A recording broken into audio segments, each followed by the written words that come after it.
We talked about Opie on Sunday, and his bitterness knows no bounds. This is the most, this is the saddest man, and we have a clip of Anthony as well. I think he's kind of getting sick of it. It's amazing, like these two assholes had to do a lot, particularly Opie. You had to do a lot to get me to be sick of talking about Opie and Anthony, and I'm not there yet, but like I am getting there, where it's like you two either confront each other or just fucking get over it. And it seems like Anthony's there. But like Opie has all this anger and hatred for these guys. We'll do a show with him. It's like Opie's the pussy who won't do it. I think Anthony would be open to it in some form or fashion if it was all done right. But I think Opie is afraid of it, which is interesting because Anthony's usually the guy that's afraid of confrontation. But Opie, invite Anthony on your channel. You want to get some numbers? You want to be unleashed? Invite Anthony on and have this shit out. Don't do the thing you guys did before where you're like, oh, yeah, we had some rocky times, but we're over that. Like, everyone knew that was bullshit. I don't know why you guys attempted it. You hate each other. Have it out. Have these discussions with each other instead of on your own separate shows at us. And we have to report back and forth. Hey, Anthony said this. Hey, Opie said this. So it is a little draining when Opie continues to do this stuff, and there's no payoff for it. But here's Opie responding to. We mentioned this on the show Sunday. Anthony Cumia returning to radio, WABC in New York City, and apparently that the company that owns WABC has 300 some odd stations around the country. So the idea is that if Anthony does well, he may end up being syndicated. It's a lot of AM radio stations. I personally, if you were leaving podcasting for radio, like our boy Aaron Imholt talks about, I would say you're fucking nuts. I don't get the idea of that. I don't understand wanting a radio job over having your own audience and your own platform. Doesn't make any sense to me. But it seems like what Anthony's doing is all kind of promotion. It sounds like it's going to be an easy gig. I don't think it's a full 4-hour show. I think it's going to be a little shorter, maybe not every day either. So it's kind of just free promotion. But this is Opie's take on it. Opie seems to think it's actually a negative, believe it or not. And thank you, Doom, for grabbing this clip because God knows we're not watching Opie's show. Shout out to Doom, yeah. I've done it before. So not nearly as often as Doom. I've seen Doom pulling a lot of Opie clips lately. And shout out to him because it is an arduous task. Oh, my God, yes. If you remind me tomorrow on my regular live stream when I can sit down and focus, I will give you my whole rant on that. Oh, good. But the fact is... Glad you're doing a show. Glad, Opie, that you're doing a show when you can't think. That's good. It's glad you've decided to turn on the camera when you aren't able to articulate a thought. A lot of good sounds going on, too, for a listener here. No, it's good. I was hoping you would have some ambiance, like the police driving by. Yeah, I often go, I wish it sounded like NYPD Blue in the background of my podcast. A whole bunch of radio jobs since leaving SiriusXM because they just don't have the money. And, that's partly my fault because I would have to start in a much lower position. But I need to make a certain amount of money. And if I don't make a certain amount of money, then it's stupid to commit to a job, pays pennies on the dollar. Okay. So Opie's logic is if they aren't paying me hundreds of thousands of dollars, I would rather make $0. Yes.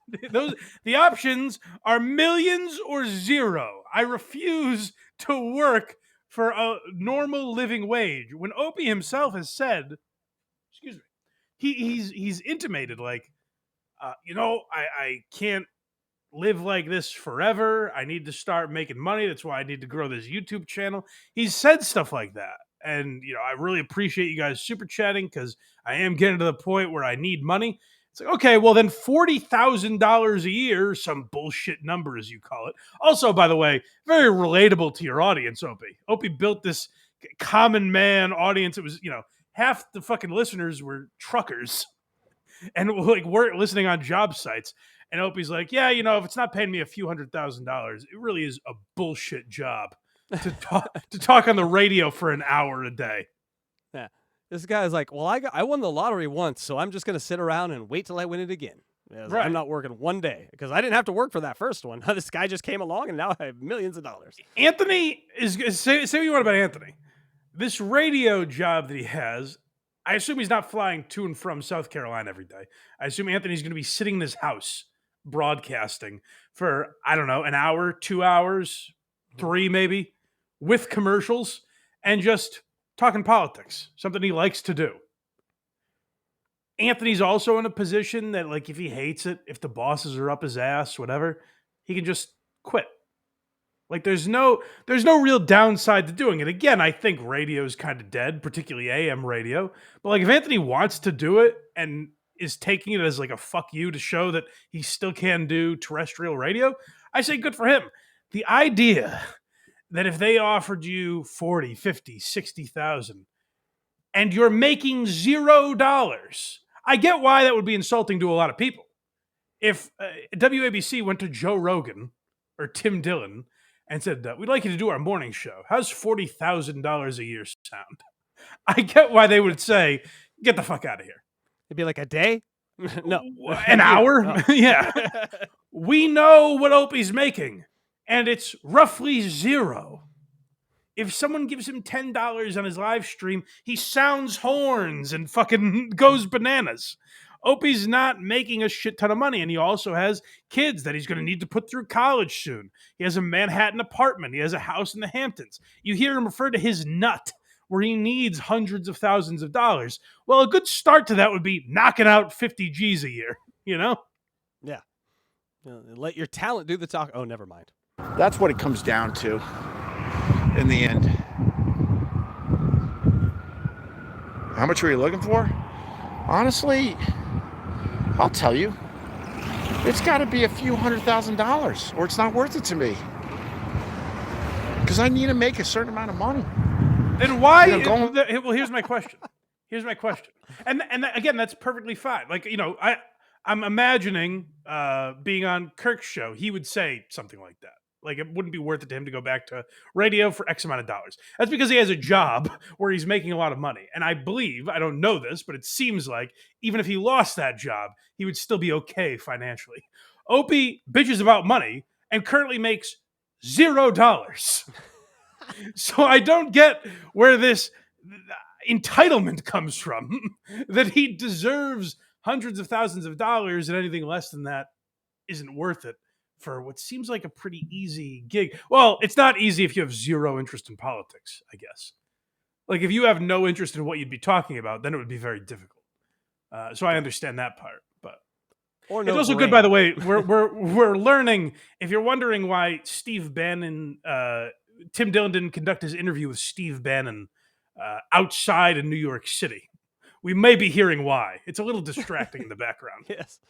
Opie talking just politics, I might watch because he has a wet brain, and that would last like 10 seconds before he ran out of things he was told, and then he'd just have to make it up on the spot. It'd be fucking amazing. I'll tell you what you would get every day, and I don't know if you know this, kid. It's actually a pretty profound thought. Both sides, as a matter of fact, are to blame for all this stuff. Every day. Yeah. Man, if you're extreme on both sides, that's the real problem. These extremists.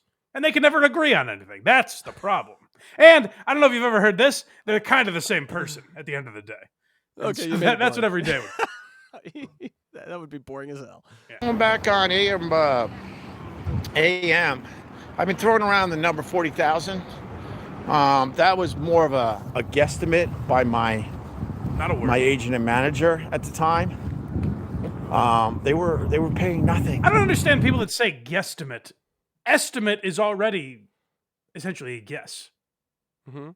Why do people change it to guesstimate? Because it's fun. Oh, it's a lot of fun. I'm having a lot of fun watching this. Woo! Compound words are fun. Opie is footloose and fancy free. He is the personification of fun. Don't tell me you never said Brangelina. I know you have, at least one time. Well, that's a little different. We like that. And I would have to sign a contract. And then I wouldn't be able to really do much of anything else. I guess I could probably continue my podcast or something. Yeah, what are you talking about? That was based on nothing. He's like, I'd have to sign a contract, and then I couldn't do anything else. Anthony literally said the show that I've been doing for 11 years is staying exactly the same. He's keeping it the same time. He's doing it the same days. Like they haven't, to my knowledge, they haven't told him he can't say anything. I do suspect eventually, like we're all riding high off the Trump train, baby. Ooh, times are good. But I suspect there will come a time where the idea of Anthony screaming the N-word with Nick Fuentes and going off on his rants with Gavin McInnes, or the pictures he tweets of black people and some of the statistics, I think some of those might come back to bite him with a terrestrial radio career now. So that'll be interesting to watch. But the idea that Anthony, like, now has to retire from podcasting, I think they specifically want people. Like, this is actually a smart radio move for once. It is, you almost never see that. You never see radio people make a smart move. Whatever you think of Anthony, by the way. This is AM radios. Usually where like the sports people who are banished, that's where they go. So it's kind of a training ground for the banished people, Yeah. Even if you think Anthony's like a racist, awful person, like the people listening don't give a fuck. Like they want someone who's going to bring an audience, and I think they see when Anthony's on YouTube, it still gets views and has attention. Like Anthony has people that he is bringing. Anthony's audience is also older now, and a lot of them are in New York City, so it's probably a smart move by this radio company. Very rare for them to do something smart, and the idea that Opie, who has railed against radio people forever, and all the dumb decisions they make, the idea that he's looking at this as a bad move for radio and a bad move for Anthony, it doesn't make a lot of sense to me. Again, if Anthony said, I'm leaving podcasting for AM radio, I'd go, what the fuck is this guy doing? How out of touch is he? It's like a side project. Instead of napping at 10 in the morning, Anthony's going to be doing a radio show. Like, what's the difference? It might be just clicking one extra button on his stream thing. Oh, I'll stream over to those guys too. Look he's playing. He's playing 2 hours less video games a day. Yes. That's why. I mean, that's why Anthony isn't going all in with his lame ass show on a AM station. He ain't going all in because they're not paying. So he's got to keep his video. By the way, had multiples more views on Doom's channel than it did Opie's channel. That's saying something, because the videos where Opie talks about Anthony, those are the real attention getters. That's when Opie actually gets views. So like most people are watching it on just a guy who clips shows channel. They don't even give a fuck that Opie's talking about it. So for him to say like, oh my God, AM radio, no one's going to be listening to him. Again, there's a point there if it wasn't coming out of Opie's mouth, Yes. Like no one is watching this guy. The only reason he's getting attention is because people are interested in this relationship with Anthony. Like that's why we're talking about it. That's why any other show that's talking, that's why Doom clipped it, is because of the Anthony angle. If Opie was doing this rant about Elon Musk, no one would give a fuck. No. The next one is called Audience. Oh yeah, so he's talking about the audience that I believe Anthony will be taking with him. I'm not talking to tens of people. I actually talk to thousands. Thousands. No, you don't. When you put it all together. No, I'd have a tough time finding a video with thousands of views. And if I find one, I guarantee you it's got Anthony or Jim Norton's name in the title. 1,000,000%. But Mike, when you put it all together, he said. So when you count. Oh, when you add up every video? Yes, I guess that's what he said. And by the way, can I say something, Opie? I have thousands of views on my videos. That's not an achievement. Like Opie, if Opie saw this video, and so if someone tells Opie, "Hey, Blind Mike's going after you," he would say, "Who the fuck is that?" Well, my channel's doing better than yours, and I agree with you. But here's the thing: I agree with you. Who the fuck is that? Nobody. And yet, even I'm doing better than Opie is. That's what Opie ignores when he does these rants. He wants to play the victim and say, "Oh, the reason my channel is not successful is because Anthony turned everyone against me." And then also say, I have thousands upon thousands of views. which isn't a lot, and also you don't. When you put it all together, this live stream will go on my other YouTube channel, Opie Unleashed NYC. It'll go on my Instagram. It'll go on my Facebook. Wait, so he's on one YouTube channel and he's going to post it on the other YouTube channel? Yeah, this is not my main one. This is just one for ideas, and then I post it over there, and it goes big. No, it does no good. They're both Opie. They're not. There's no. Like, we talked about the possibility. I don't know if we're doing it. Carl's not mad at me for saying this because I have no idea. We may not do it. But we talked about the idea, like, would it be better to have Who Are These Socials on a different channel, just algorithm wise? I think that makes sense because they're two different shows. Mm-hmm. Opie is one man doing the same thing on two channels. If you put this video on your big channel and then your little channel, who's going to be like, oh, this is really boosting the algorithm? It doesn't just, Opie has no instinct for this stuff. I really always thought Opie was the guy with some level of radio instinct. And my example for that was not just what you heard on air on the Opie and Anthony show, but like when you look at Anthony and Jim Norton's shows individually, like they didn't have that instinct to run towards the flame in certain situations. They weren't trying to cause fights and drama and shit like that. And that's what Opie was good at. But I don't know if he lost it, if it was actually the producers, if it was propped up by just his ego made me believe that he was pulling those strings. I don't know what it was, but he lost those instincts. He has none of them now. And this one most likely won't make it to my podcast. But in the end, my live streams reach thousands of people. Thousands. Congratulations. Just more false info that I talked to 10 people. Well, Opie, you did this for a lot of years. Do you think the guy literally meant 10? You know? Like, was he literally counting every... He's like, oh, there's false information. He's not a journalist. He wasn't reporting news. A guy just said, hey, you have 10 viewers. He's exaggerating for effect. You've done it many times. When you said fucking Scott and Todd had 10 listeners or whatever, did you really mean that? And by the way, Opie, you lied about a lot of that stuff. You would say Opie and Anthony was bigger than this show and bigger than that show and had millions and millions of listeners. And often that was a lie. Like, it was just bullshit coming out of your mouth. So... you're the worst perpetrator of that. Stut Joe does that with the grammar correcting, right? You make that, drop a hammer on him and be like, that's not how you spell there. Right, a distraction from what the guy is actually saying. Like, well, you said 10, so I'm going to focus on that. When it's like, just respond to the gist of what he's saying. For what? I can't tell you.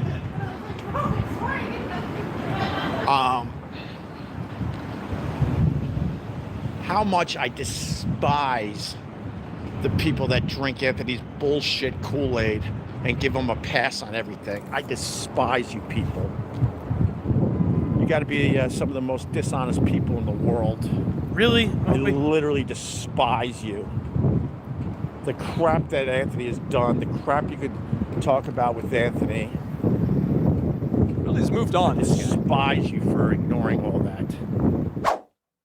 Like, then say what you're talking about. Here's another thing I hate. Say what you're talking about. Because Opie's always like, he's done things. Now, here's the if you want to talk about the negative feedback I get on Anthony, I don't know how much of this is true, but we talked about it a couple weeks ago where, like, there's I believe, Beige Frequency documentary on Anthony where he exposes things like Anthony talking to some girl who had, like, an Amazon wish list. And she was like 14 or 15, and Anthony was messaging with her and all this shit. Like, I have no idea how true it is, which is why I never really talk about it. I have no way to verify that stuff. So I don't even like bringing it up. But, like, you see that circulate on Reddit and stuff like that.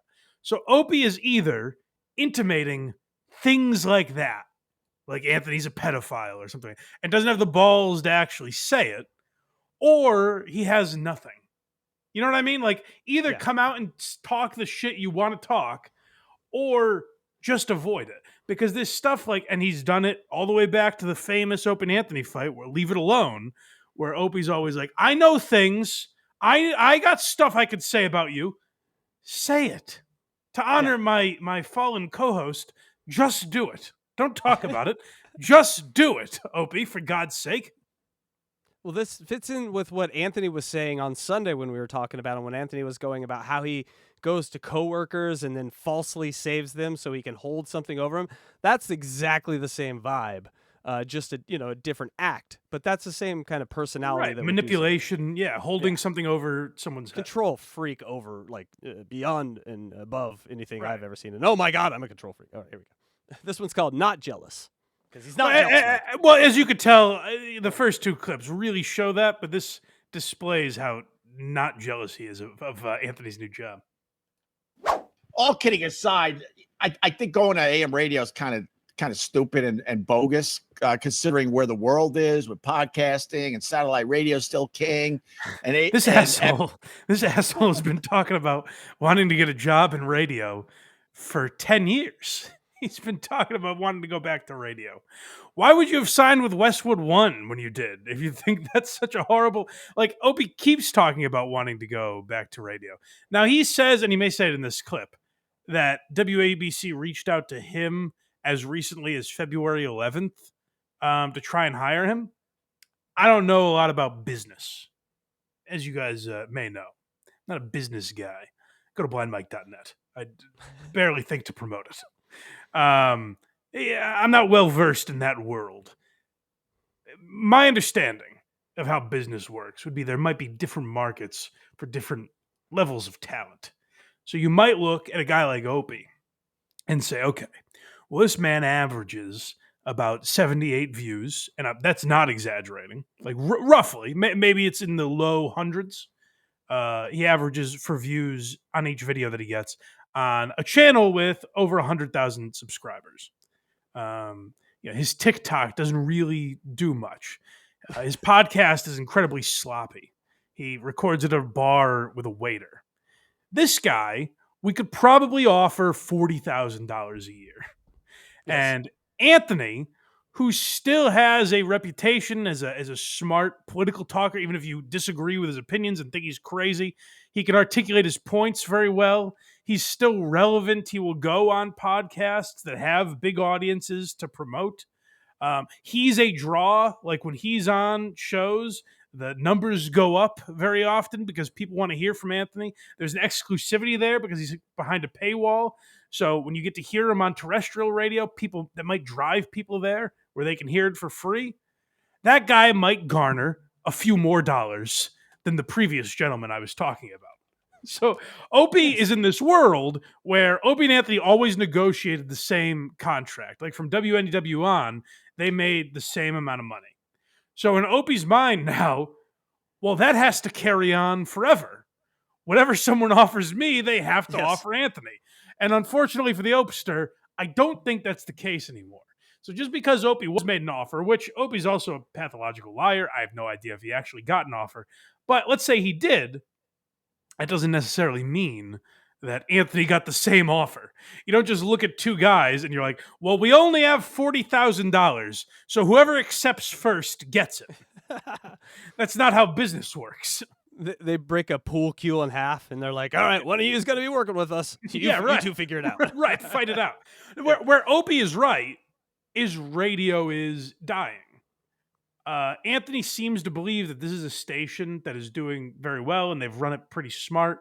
And it's not this big corporate. It's not owned by one of the 3 or 4 major companies, which is probably why they would hire Anthony. So, I'm sure there are still radio stations that make money. I will say, here in Boston, 98.5, the Sports Hub, gets massive ratings. They do in the 20s, which is, if you don't know radio ratings, astronomical numbers. And they had to make budget cuts a couple years ago. They're dominating in the market and they had to lay people off. So even thriving radio stations aren't necessarily blossoming. So that's where Opie does have a point. But it's ridiculous to think that if a radio station called me and they also called Tim Dillon, that they would offer us the same amount of money. It's just not how it works. Whoever touches the money first gets it. Go.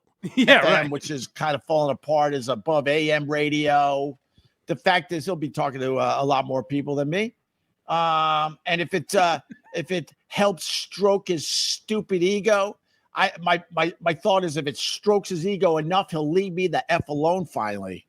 So that's what I have to say about that. But I'm not wishing him well, because every time I wish him well, he'll write me back, "Oh, thanks, man. Appreciate that. I really appreciate that." And then the next time he goes on some low-level live stream, because he's unprepared, he goes and attacks me. Go F yourself. This is what sociopaths do. Is they take these little subtle jabs, and Opie's done it since Anthony got fired. Like when Anthony got fired, and it was just Opie and Jim, Opie would start saying like, "Boy, management really loving the direction of the show lately." Like he would talk this shit about Anthony not being there very subtly, so that when Anthony would ignore it, and then one day Anthony would say, "You know what? Fuck this guy. And here's all the things I hate about Opie." And Opie would go, "Oh my God, I'm a victim. He drew first blood." I don't know if that sounds like anyone you know. But Opie will take these like little subtle shots at people. And it's weird because the Opie and Anthony strategy was always, you shoot a spitball at me, I fire back with a howitzer. And yet Opie does this little passive aggressive, people seem to be liking what I'm doing. There's no racism here. It's all none of the politics crap. Like, ooh, who could he be talking about?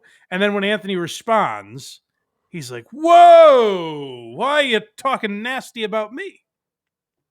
Yeah, Harpua in the chat nails it with Opie is a dry John, just a dry version of John. And yeah, it's weird. Carl points this out a lot, but it's weird the personality traits.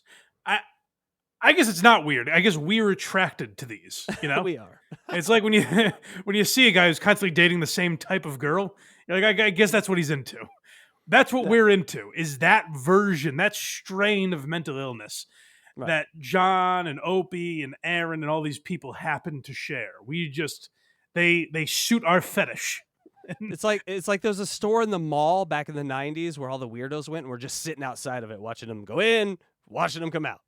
We go every day. That's our place. And we're in some ways we're just as bad because we're showing up at the mall every day. Possibly worse. Possibly worse. We're like, look at these weirdos in the malls every day watching people. Yeah. Wait a second. That's freaks. Yeah. Would we want to do it Cumia's now, just as so this is balance? I found this interesting. This one's from Stalin 19. He clipped this from Anthony's show. And I found this interesting just because we heard Anthony recently. I think we played it Sunday, right? Did we play Anthony's response the other day? Yes. Yeah. And it was a spirited, like, fuck you to Opie. Yes, it was. This is much more of like I'm just over this guy.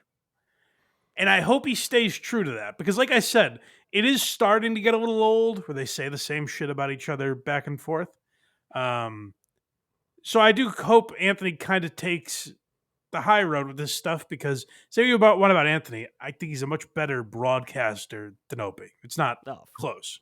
No, not even. So I hope he does stick to this. Maybe this will be the last time we hear Anthony address the Opster. I find it to be a very good thing, very positive thing. Moving He's just talking forward. about his job in general, and then he ties that into. He doesn't name who he's talking about. See if you can decipher it. And people that are scared, they don't want to take those chances. They have zero confidence in their ability to do anything new or different or challenging. To those people, they would have to shit on it out of, God, if other people are doing this, why can't I do it? Why am I not getting offers? And when I do, why do I shy away from them and run like a scared little kid? Whenever anyone else moves forward, if you're a person like that, you don't like that. You want everybody to be stagnant because that's what you do. That's what you've been. And it only accentuates that. It only brings it to your attention. It reminds you that you're stagnating, doing nothing, accomplishing nothing. And So, the only defense you have against that is to shit on it and talk about things like they're, terrible or not a good move or something like that. So there are certain people that will do that. I try to pay them no mind, but it's part of my personality. I sometimes get put in a position where I feel compelled to address it. That kind of made me feel good for Anthony, where he was like, "I'm not doing this with you anymore," because maybe I'm reading too much into it, but that clip to me said Anthony looked at all this saying like, "I'm giving this guy life now. Me responding to this gives him something to talk about, Right. and I'm just done doing that." And I kind of respect that from Anthony, where it's like, well, all this guy has to talk about is how awful I've been to him. So let me just stop being awful to him, and then he'll have nothing. Right. He will if Anthony and Jim never talk about Opie, Opie will have nothing to talk about, and he'll just continue to talk about Anthony and Jim and look crazier and crazier by the day. Go to blindmike.net for everything Blind Mike. Look at me. I did it. Krager's did it.